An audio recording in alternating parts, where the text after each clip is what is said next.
Bismillahirrahmanirrahim. Assalamualaikum warahmatullahi wabarakatuh. Innal hamdalillahi nahmaduhu wa nasta'inuhu wa nastaghfiruh. Wa na'udzu billahi min syururi anfusina wa min sayyiati a'malina. Man yahdihillahu fala mudilla lahu wa man yudlil fala hadiyalah. Asyhadu an la ilaha illallah wahdahu la syarika lah. Wa asyhadu anna Muhammadan 'abduhu wa rasuluh. Sallallahu alaihi wa ala alihi wa ashabihi wa man tabi'ahum bi ihsanin ila yaumiddin. Qala Allahu azza wa jalla fi kitabihil karim, ya ayyuhalladzina amanu ittaqullaha haqqa tuqatih wa la tamutunna illa wa antum muslimun. Fa inna asdaqal hadithi kitabullah wa khairal huda huda nabiyyina Muhammadin sallallahu alaihi wasallam wa syarrul umuri muhdatsatuha fa inna kulla muhdatsatin bid'ah wa kulla bid'atin dhalalah wa kulla dhalalatin finnar. Hadis yang ke-297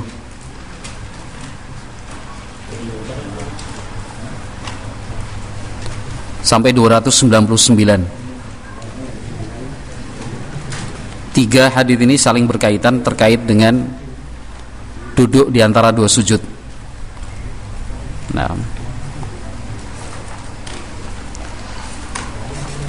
kitab yang dibaca adalah kitab Bulughul Maram min Adillatil Ahkam karya Al-Hafidz Ibnu Hajar Al-Asqalani rahimahullah. Kata beliau rahimahullah, wa an Aisyata radhiyallahu anha qalat ra'aitu Rasulullah sallallahu alaihi wasallam yusalli mutarabbi'an.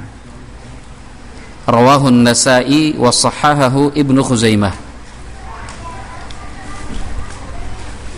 Dan dari Aisyah radhiyallahu anha qalat, beliau bercerita, ra'aitu Rasulullah sallallahu alaihi wasallam, saya pernah melihat Rasulullah sallallahu alaihi wasallam yusalli, salat.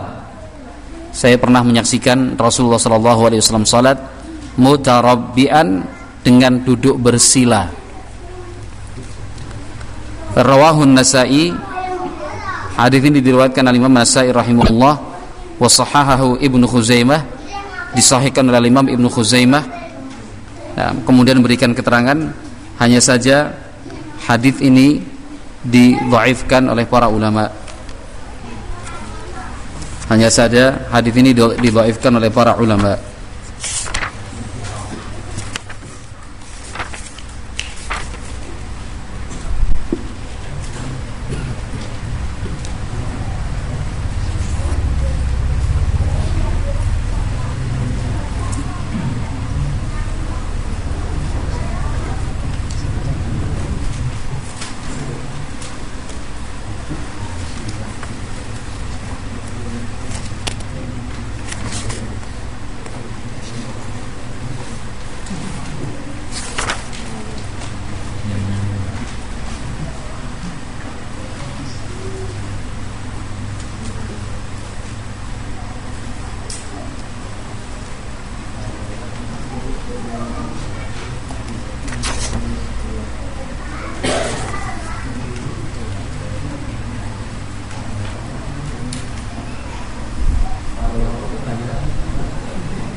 Baik, wallahu a'lam bissawab. Kata Imam An-Nasa'i rahimahullah, la a'lamu ahadan rawa hadzal haditsa ghaira Abi Dawud wa huwa thiqah wa la ahsibu hadzal haditsa illa khata' wallahu ta'ala a'lam. Itu dalam catatan kaki disebutkan, wallahu a'lam bissawab.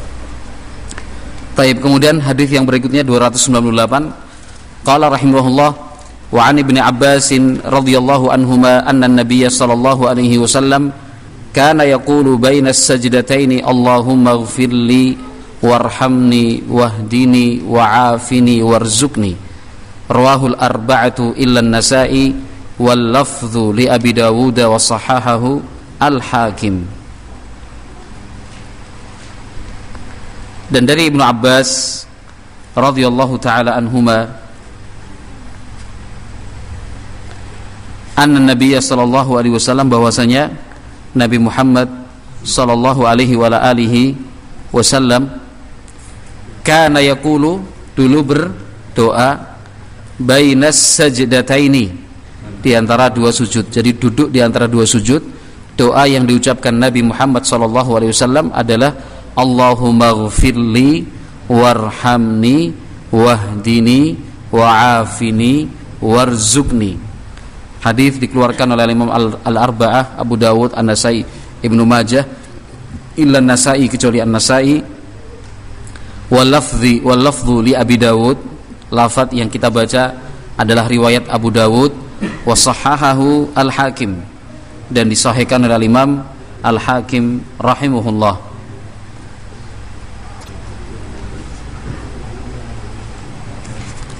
Hadis ini panjenengan bisa memberikan keterangan.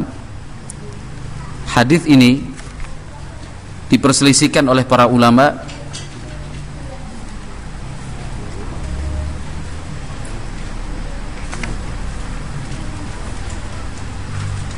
Hadis ini diperselisihkan oleh para ulama sahih atau tidaknya.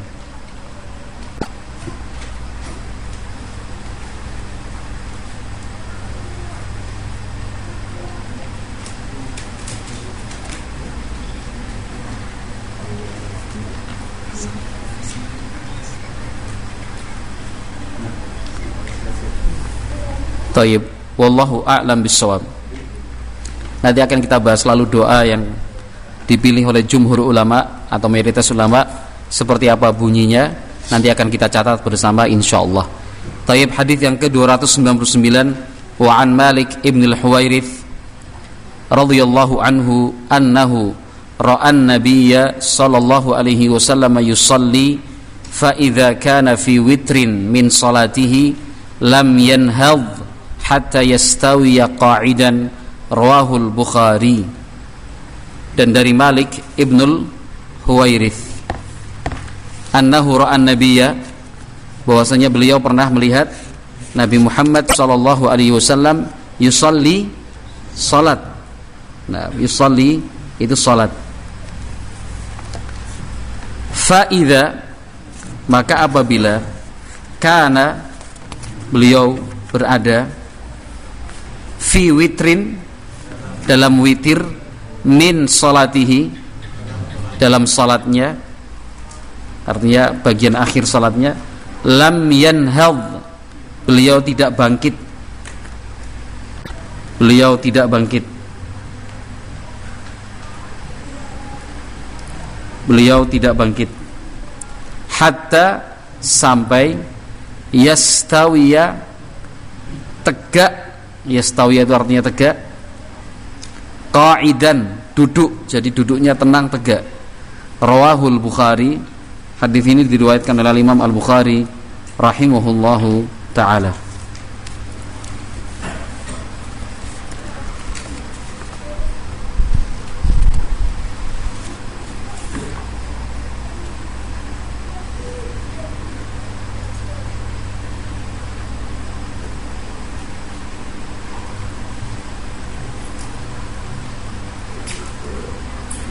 Taib, silakan dicatat. Poin yang pertama,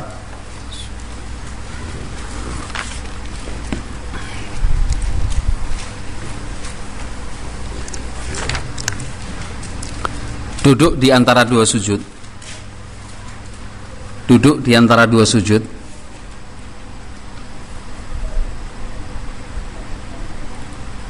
Duduk di antara dua sujud.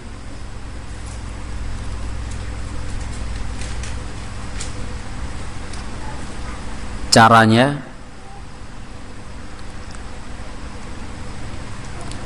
dengan iftirash. Caranya dengan iftirash. Iftirash.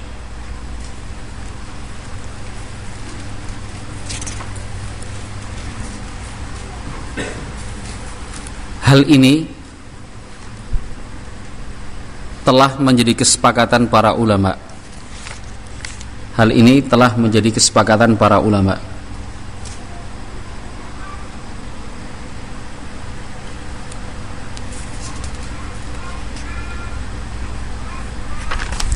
Hal ini berdasarkan keterangan kesepakatan para ulama. Titik, yaitu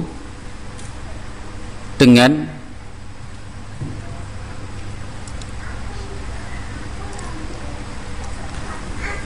menduduki telapak kaki kiri, dan menegakkan kaki kanan.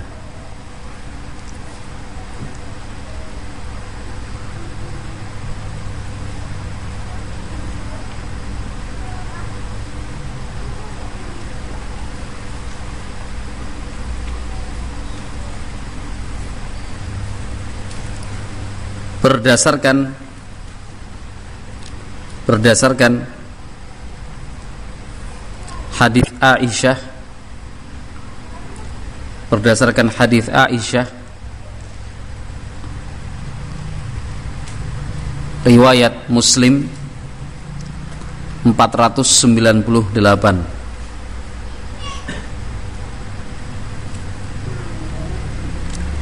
Berdasarkan hadis Aisyah riwayat Muslim, nomor hadisnya berapa? 498. Dan hadis Ibnu Umar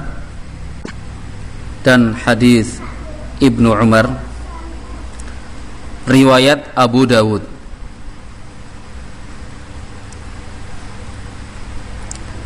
riwayat Abu Dawud 958 dan disahihkan oleh Al-Albani rahimahullah.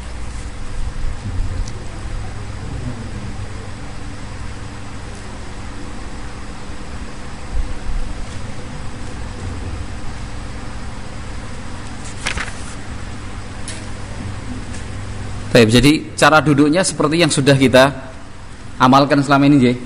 Jadi namanya duduk apa itu disebut? Iftirash. Iftirash itu firash itu artinya apa? Sesuatu yang dibentangkan jadi tikar, karpet. Itu secara bahasa dinamakan apa? Firash. Diambil dari kata apa? Karena kaki kiri telapaknya itu diduduki di telapak. Di apa kan namanya? Kakinya dibentangkan seperti karpet itu, tidak ditekuk, tidak diberdirikan. Kan itu. Kan duduknya begini ya. Duduk di antara dua sujud itu. Kan itu. Itu cara yang pertama, kaki kiri telapaknya didudukin, kemudian yang kanan ditegakkan. Yang kedua, jari jemari kaki kanan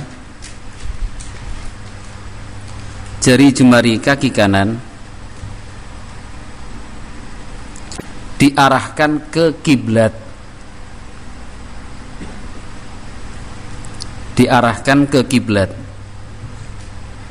Jari jemari kaki kanan diarahkan ke kiblat berdasarkan hadis Ibnu Umar.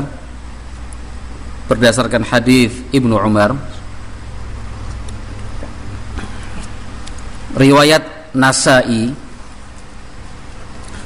berdasarkan hadis Ibnu Umar, riwayat Nasa'i 1158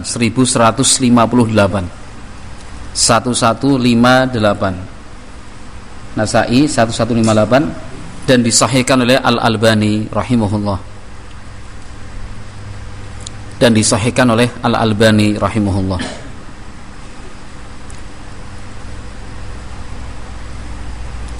Jadi selain telapak kaki kanan itu ditegakkan, jari jemarinya juga ikut ditegakkan, diarahkan ke kiblat. Mukhlas mau jadi model di sini?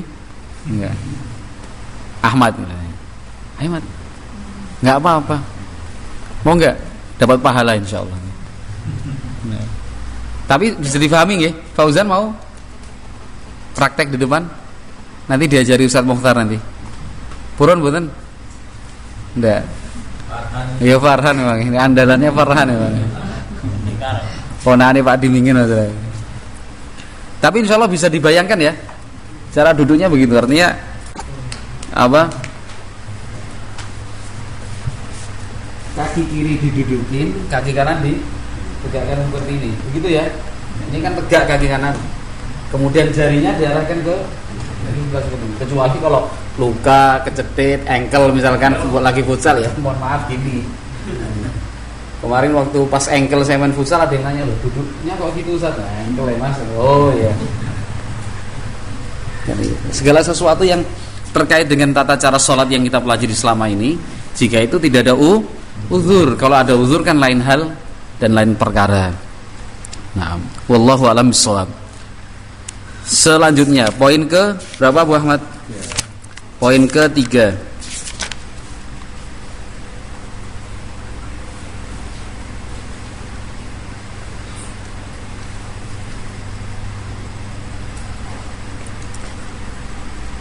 Posisi tangan. Posisi tangan.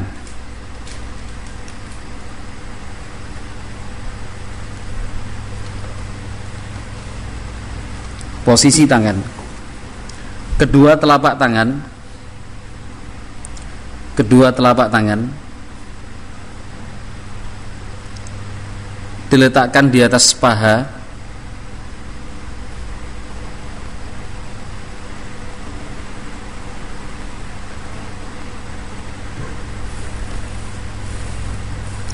Sementara ujung jari jemari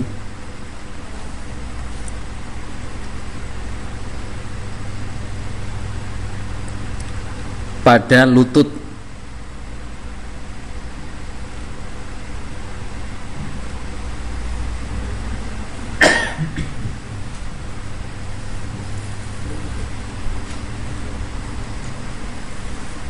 Wallahu a'lam bishawab.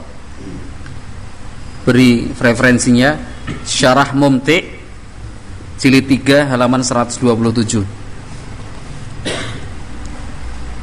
Syarah Mumti' jilid 3 halaman 127.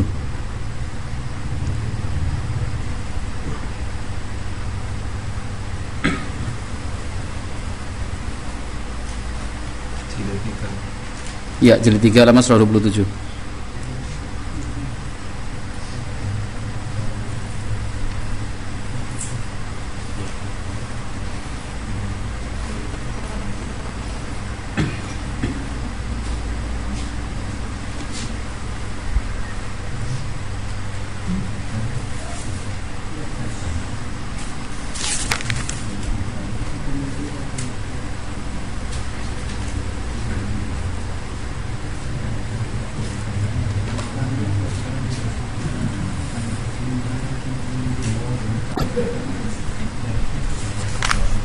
Baik, wallahu a'lam bishawab.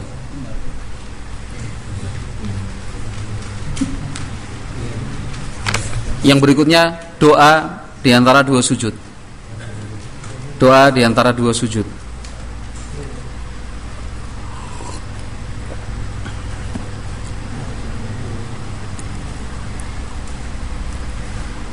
Mayoritas ulama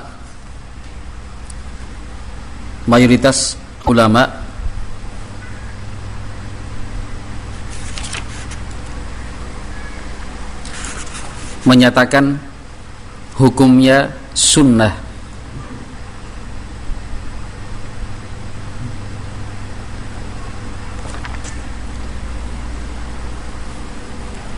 Hukumnya sunnah. Jadi secara hukum mayoritas ulama mengatakan apa? Sunnah, tidak sampai pada tingkatan wajib. Nah, tentunya kita mengetahui hal ini bukan untuk kemudian dijadikan alasan tidak melakukannya. Kita hanya sebatas mengetahui hukumnya. Karena bagaimanapun juga Nabi Muhammad SAW yang memerintahkan kita sallu kama ra'aitumuni usolli. Nah, artinya itu apa manfaatnya kita mengetahui ini sunnah, ini wajib? Ketika suatu saat kita lupa, jika yang kita lupakan hukumnya rukun, berarti harus diulangi rakaat tersebut. Kalau yang kita lupakan hukumnya wajib, berarti hanya sekedar sujud sahwi. Kalau misalkan yang kita lupakan hukumnya sunnah, tidak ada sesuatu yang harus kita lakukan, kan itu manfaatnya sih. Nah, hukumnya sunnah. Adapun doa yang dibaca,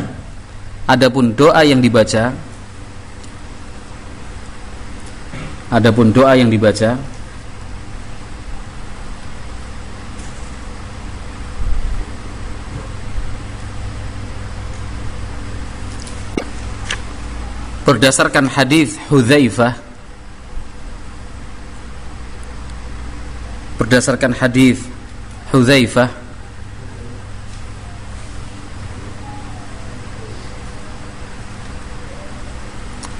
berdasarkan hadis Hudzaifah adalah Rabbighfirli Rabbighfirli.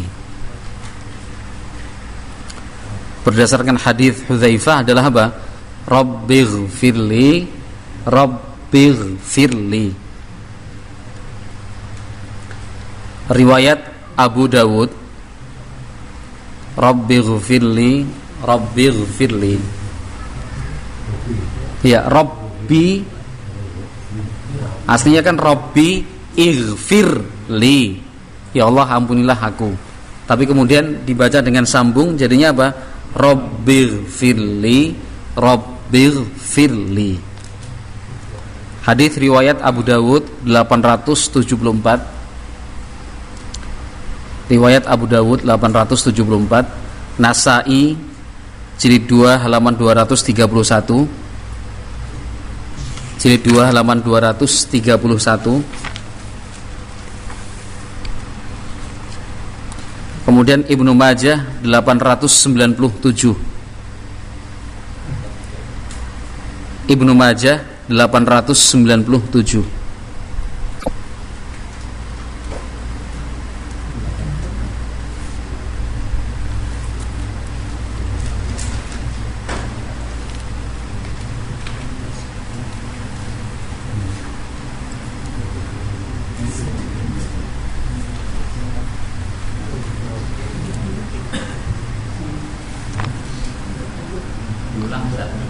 Yang mana? Abu Dawud 874.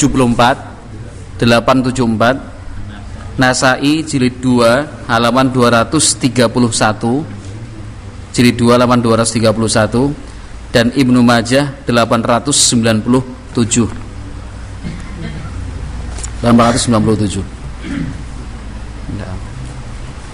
Kemudian berikan keterangan juga hadis yang ke 298. 298 berikan keterangan.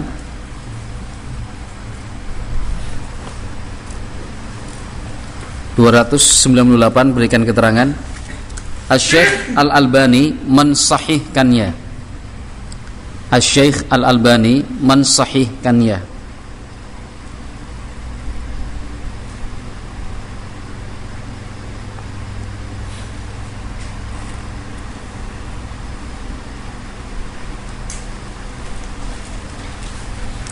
Asy-Syaikh Al-Albani mensahihkannya. Kita tadi memberikan keterangan bahwa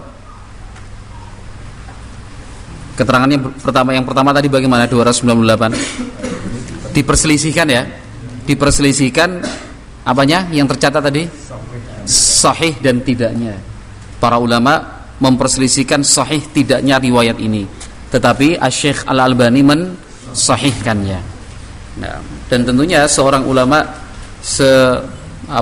sekaliber Asy-Syaikh Al-Albani rahimahullahu taala bisa kita jadikan sebagai pegangan. Artinya siapapun di antara kita yang kemudian mengamalkan hadis ini berdasarkan tashih atau pensahihan yang dilakukan oleh Syekh Al-Albani rahimahullah, itu sudah cukup. Nah, itu sudah cukup. Sehingga monggo kalau misalkan mau diamalkan Rabbighfirli Rabbighfirli boleh berdasarkan hadis Hudzaifah, atau juga boleh kita mengamalkan hadis Ibnu Abbas, Allahumma ghfirli warhamni wahdini wa'afini warzuqni. Nah. Ada juga yang meriwayatkan Allahumma ghfirli wajburni wa'afini warzuqni wahdini. Ya. Ada yang kemudian mencampurnya semua. Mencampurnya semua. Ya. Iya, itu akhirnya ada sebagian yang dicampur satu dengan yang lain.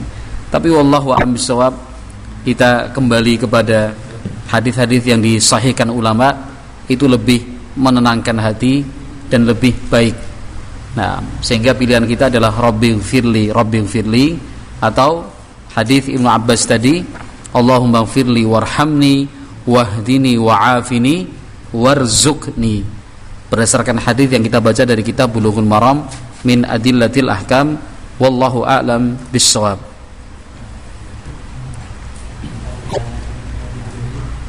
Gimana? Rabbi firli, kalau yang diriwayatkan di sini kan 2 kali, tetapi wallahu a'lam bissawab.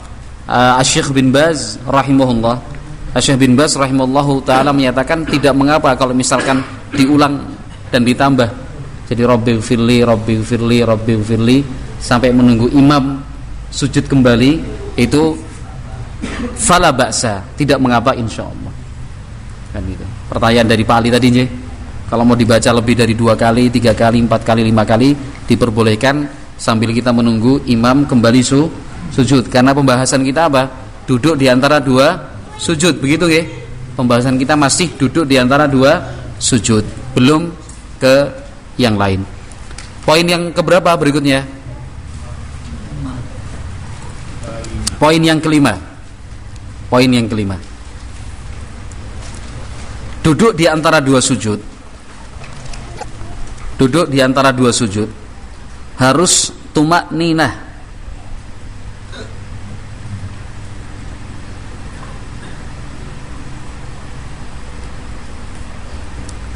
Harus tumakninah.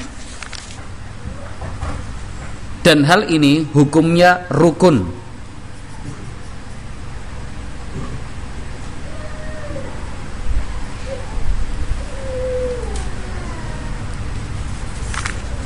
Dan hal ini hukumnya rukun.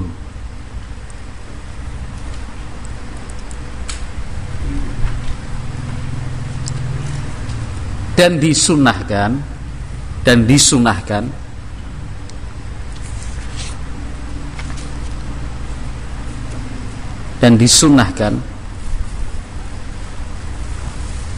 untuk relatif lebih lama.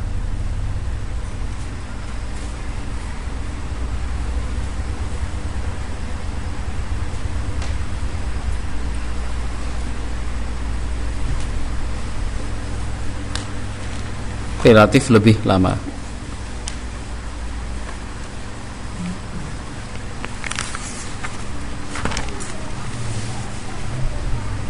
Berikan keterangan. Zadul Ma'ad itu nama kitab, nama referensinya. Zadul Ma'ad karya siapa? Al-Imam Ibnul Qayyim Al-Jauziyah. Zadul Ma'ad jilid 1 halaman 230. Jilid 1 halaman 230. Jilid 1 halaman 230.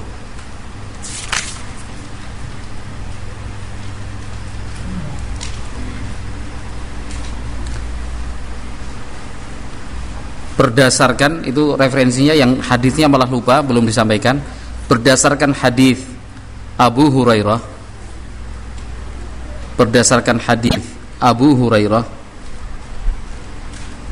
riwayat Bukhari. Berdasarkan hadis Abu Hurairah riwayat Bukhari 757 dan Muslim 911. Berdasarkan hadis Abu Hurairah riwayat Bukhari 757 dan Muslim 911.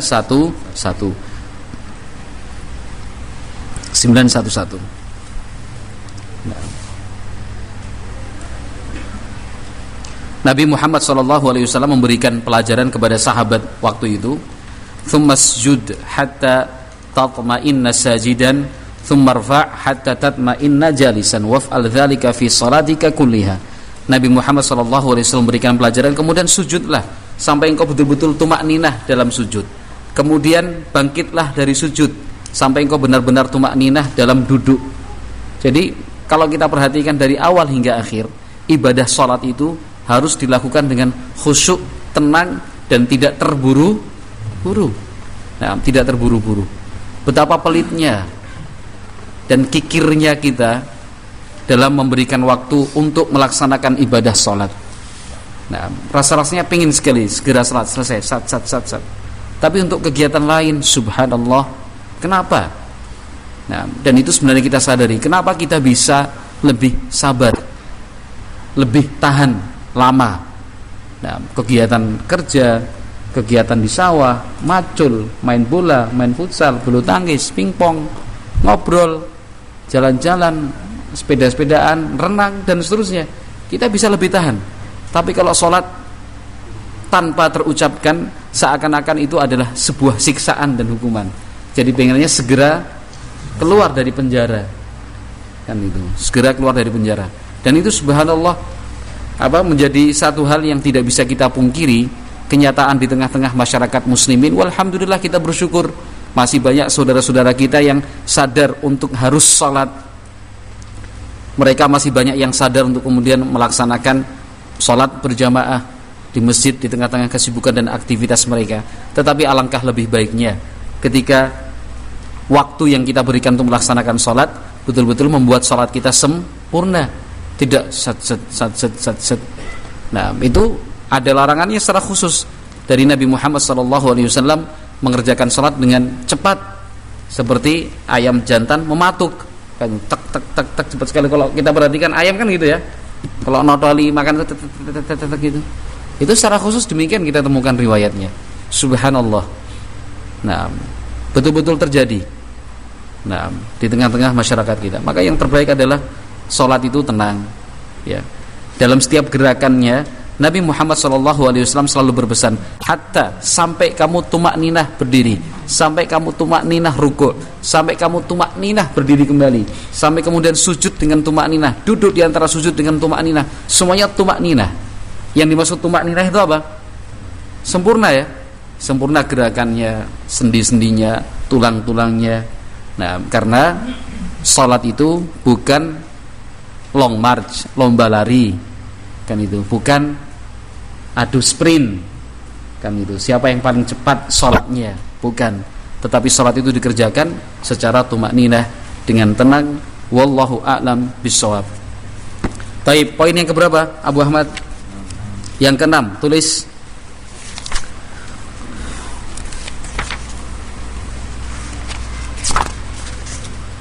Ada sebuah cara sujud 254. Ada sebuah cara sujud.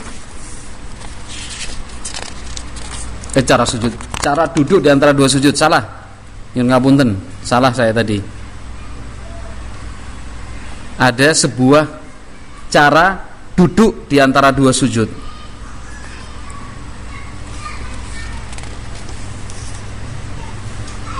Disebut dengan iq'a. Disebut dengan iq'a.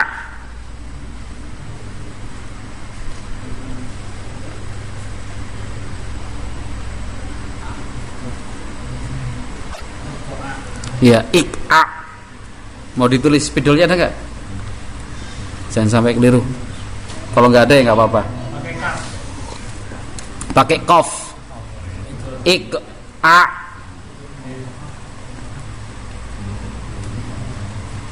Coba diulangi Pak Sarjio tadi, nomor berapa tadi? 6. Ada sebuah cara duduk di antara dua sujud disebut dengan iq'a. Ya, iq'a. Dan hukumnya sunnah. Berdasarkan hadis Ibnu Abbas, dan hukumnya sunnah berdasarkan hadis Ibnu Abbas, dan hukumnya sunnah berdasarkan hadis Ibnu Abbas. Mbah Moh, masya Allah, ini kain batik itu kitab paling mahal itu. Berdasarkan hadis Ibnu Abbas riwayat Muslim 536.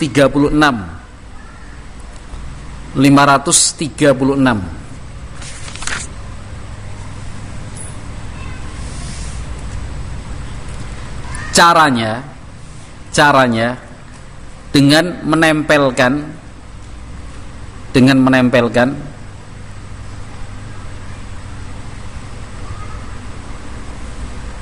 ini tuh apa namanya, nyuwun ngapunten, diangkat boleh nggak kaki saya ini?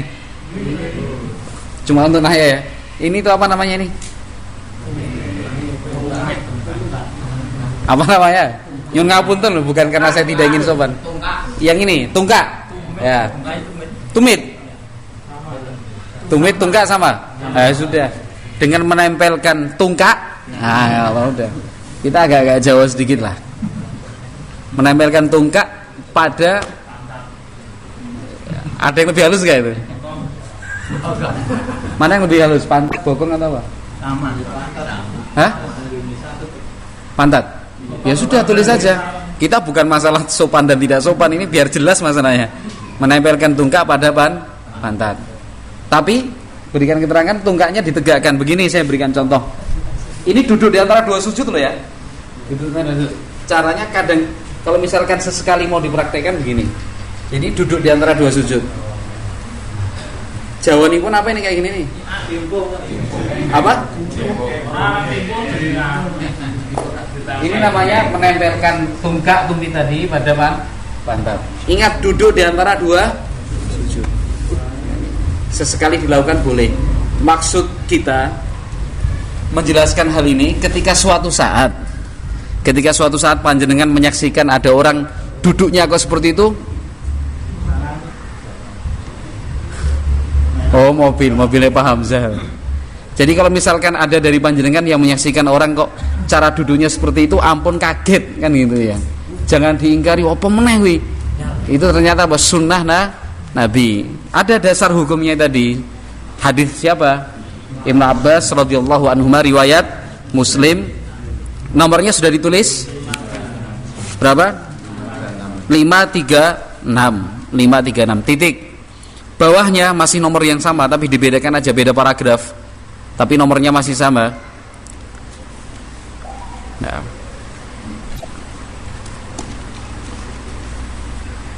Sampun? Ada bentuk ik'a yang dilarang. Ada bentuk ik'a yang dilarang.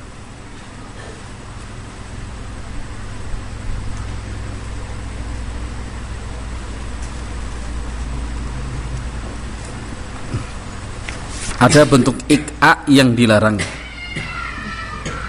yaitu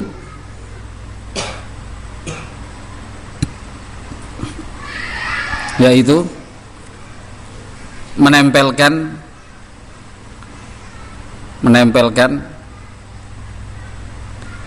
mohon maaf, kedua pantat di lantai,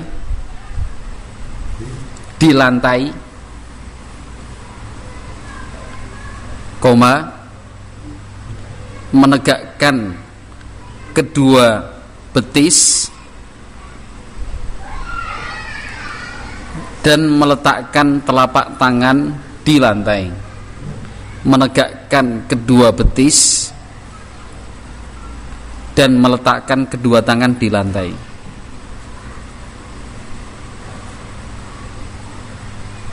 Apa fungsi keterangan ini kita sampaikan? Jadi kesimpulannya, duduk ik'a itu ada dua bentuk, ada dua cara. Yang satu disunahkan, yang satu dilarang. Jadi kalau misalkan panjenengan pas membaca referensi yang membahas tentang duduk ik'a yang dilarang, pun mboten bingung loh. Kemarin kok ngajinya sunnah, kok sekarang dilarang. Kan itu. Insyaallah tidak bingung lagi. Kenapa? Karena kita ini ik'a yang dilarang. Adapun ik'a yang diperbolehkan, yang disunahkan, itu caranya seperti yang saya praktekkan tadi. Begitu nggih? Adapun yang terlarang saya juga praktekkan tuntutan, bukan karena ingin melakukan sesuatu yang dilarang, tapi dituntutan. Itu menempelkan, mohon maaf, kedua dua pantat gini, yang ngapunten nggih? Ya, gini. Susah juga. Nah, gini. Kenapa? Dikhawatirkan auratnya kelihatan. Dikhawatirkan, itu salah satu hikmahnya dalam ya, apalah namanya. Kalau menurut orang Bambang Lipuro, orang Bali, mana itu? Mengkokok itu. Sudah kan nggih? Sudah nggih, sampun, wallahu a'lam bishawab. Kita lanjutkan pada pertemuan yang akan datang insyaallah. Gimana itu intinya, bagaimana caranya biar aurat itu tidak terlihat. Wallahu a'lam bishawab. Baik, cukup insyaallah. Subhanakallahumma wa bihamdik, asyhadu an la ilaha illa anta, astaghfiruka wa atubu ilaik. Assalamualaikum warahmatullahi wabarakatuh.